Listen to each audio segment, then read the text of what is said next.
Imagine si tu pouvais progresser constamment dans un monde où notre niveau est fixe, que dans un monde où personne ne peut s'améliorer, toi, tu es le seul à en avoir le pouvoir, dans un monde rempli de dangers. Tu l'as bien compris, aujourd'hui on va parler de solo leveling. On va suivre l'histoire de Sung Jin-woo, un jeune chasseur coréen de rang E. Pour ceux qui ne savent pas, en solo leveling il y a des portails de différents rangs. Ces portails s'ouvrent un peu partout dans le monde, menant à des donjons. Et pour éviter que les monstres sortent des portails et pour récolter les minerais à l'intérieur, on y envoie des chasseurs. Les chasseurs, c'est des personnes lambda qui ont connu un éveil lors de la toute première apparition des portails il y a 10 ans, ce qui leur a procuré des pouvoirs mystérieux. Les chasseurs ont une meilleure régénération et une meilleure force qu'un humain normal. Les chasseurs gagnent leur vie en faisant des donjons. On les classe par rang.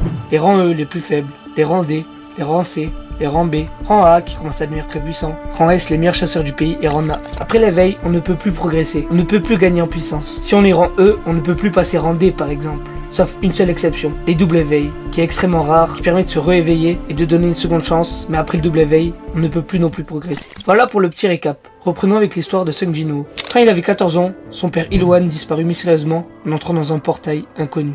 Il devient alors l'homme de la maison avec sa sœur Jin-ah, sa mère Kyongash. Mais plus tard, sa mère tomba malade d'une maladie qui la pousse dans un sommeil sans remède. Sung Jin-woo est tout seul avec sa sœur et lutte pour pouvoir survivre avec sa sœur, faisant des donjons, sachant que c'est un chasseur de rang E, sachant que Sung Jin-woo est le chasseur le plus faible du monde. Il galère contre des petits gobelins, chaque donjon, il risque sa vie, jusqu'au jour où son équipe rentra dans un mystérieux donjon qui de base était un donjon de bas rang. Il entre dans le temple de Carthénon, un double donjon. Sung Jin-woo se sacrifia pour sauver quelques membres de son équipe. Quelques jours plus tard, il ouvrit les yeux et remarque un truc étrange. Il a que quelques égratignures. Même, il y a quelque chose qui a changé. Mais tout à coup, un système comme une interface de jeu vidéo apparaît dans son champ de vision. Un système qui lui dit qu'il est devenu joueur. Joueur d'un jeu où il peut monter en niveau, débloquer des compétences. Bref, il est devenu joueur du système.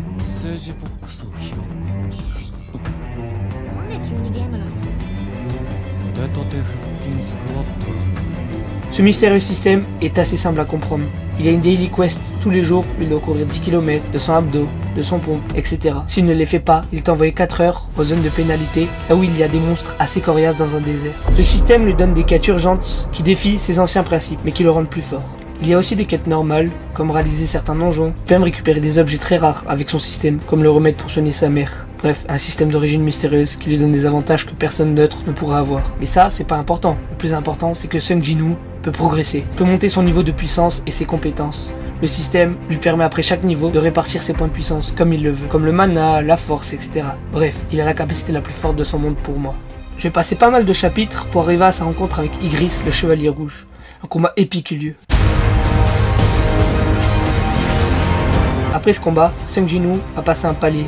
Il peut avoir sa propre compétence. Compétence qui va définir quel chasseur il va être. Le système l'oblige à prendre une compétence qui lui permet de contrôler les ombres qu'il bat. Il essaye donc sur Igris et réussit ça. Igris est maintenant sous les ordres de Sung Jin-woo avec tous les autres chevaliers moins importants. Chaque ombre a un rank. Igris est rang chevalier. Maintenant, parlons de son ascension. Sung Jin-woo réussit plein de donjons de haut niveau et petit à petit, il récupère les ingrédients pour soigner sa mère. Mais en parallèle, le mystérieux homme aux États-Unis est ressorti d'un donjon là où il était disparu depuis 10 ans. Ce mystérieux homme connaît des choses sur le monde que personne d'autre ne connaît. 何の話だそれダンジョンゲートモンスターあんなのは前触れに過ぎない最悪の災いとなりうる力がついに目覚めた C'est le père de Sung Jin-woo et un combat entre un rang S et lui éclata car le rang S, qui était un chasseur coréen, a une haine envers Sung Jin-woo. Bref, reprenons. Sung Jin-woo récupère aussi beaucoup d'ombres puissantes. J'ai sauté tous les combats jusqu'à sa réévaluation. Sung Jin-woo est devenu un rang S. ほらこんな感じでこれは機械の不具合じゃない測定不能を示してるんだえどういう彼の魔力量がこの機器の測定上限を超えているということだえそれじゃあそうだこの人はこの国で10人目の S 級だ Toute la Corée est choquée. Après quelques chapitres, il fait déjà ses preuves et toutes les guildes du pays veulent se l'arracher, y compris l'association des chasseurs, avec en tête Gogon-Hee, un ancien chasseur de rang S, qui est toujours très puissant. Bref, peu après, Sung Jin-woo a réussi à réunir tous les ingrédients pour soigner sa mère de sa maladie. Faisons un grand bond dans les chapitres pour parler de l'île de Jeju. Comme je vous l'ai dit, il y a des portails de différents rangs, de rang E jusqu'au rang S. Les portails de rang S sont les portails les plus dangereux. Seuls les rangs S eux-mêmes peuvent les réussir, et encore, il doit y en avoir plusieurs. Ou alors une seule exception, les rangs Nation, comme je vous ai dit au début. Ils sont les chasseurs les plus puissants du monde. Bref, il y a quelques années, plusieurs rangs S ont essayé d'arrêter le portail de l'île de Jeju, mais sans succès.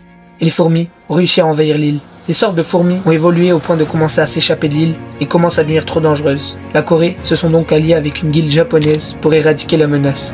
Tous les rangs S de Corée, enfin presque, sont prêts pour le raid. Les chasseurs japonais les ont rejoints. Leur plan est simple. Pendant que les chasseurs japonais retiennent les fourmis, les Coréens doivent tuer la reine. Sung Ji-woo a refusé d'aider la Corée.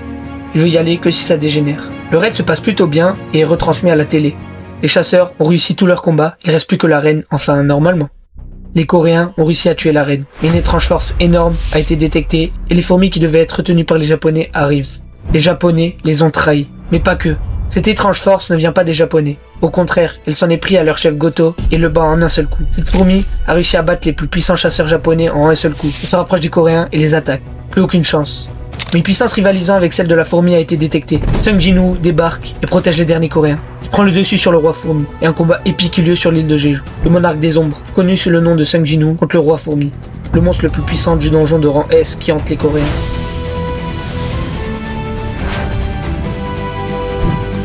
Sung Ji-woo a réussi à vaincre le roi fourmi et a sauvé tous les survivants qui allaient se faire dévorer par ce monstre. Mais avant de partir, Sung Ji-woo extrait l'ombre du roi et le nomme Beru, qui est déjà au rang de général. Vous vous rappelez, je vous ai dit que c'était retransmis. Tout le monde a vu l'exploit du nouveau rang S. C'est devenu une star. Suite à ça, pour être plus libre et faire des raids comme il le veut, Sung Ji-woo avait déjà pour objectif de créer sa guilde. Mais il faut être au minimum 3 et une équipe entière pour chaque raid.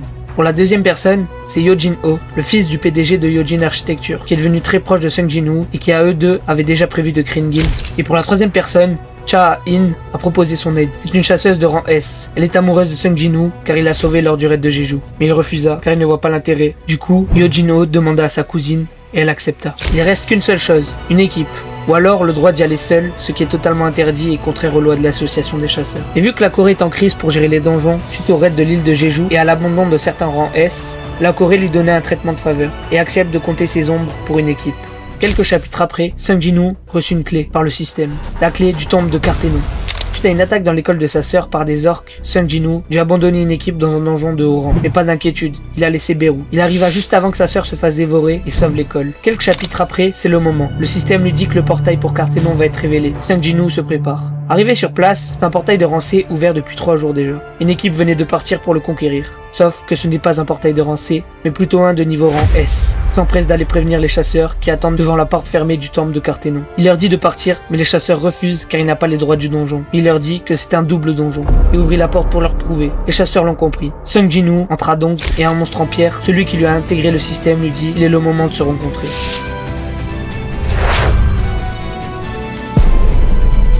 Et commence à lui montrer les souvenirs du monarque des ombres. Choi Jong-in, qui est un chef de guilde de rang S, celui qui avait les droits du donjon, entra dans le portail pour aider Sung Ji-woo, mais se voit confronté à l'architecte, qui est le maître du donjon de rang S. L'architecte domine le rang S jusqu'au réveil de Sung Ji-woo, et un combat épique eut lieu. Un duel entre l'architecte, qui est à l'origine des pouvoirs de Sung Ji-woo, et Sung Ji-woo lui-même.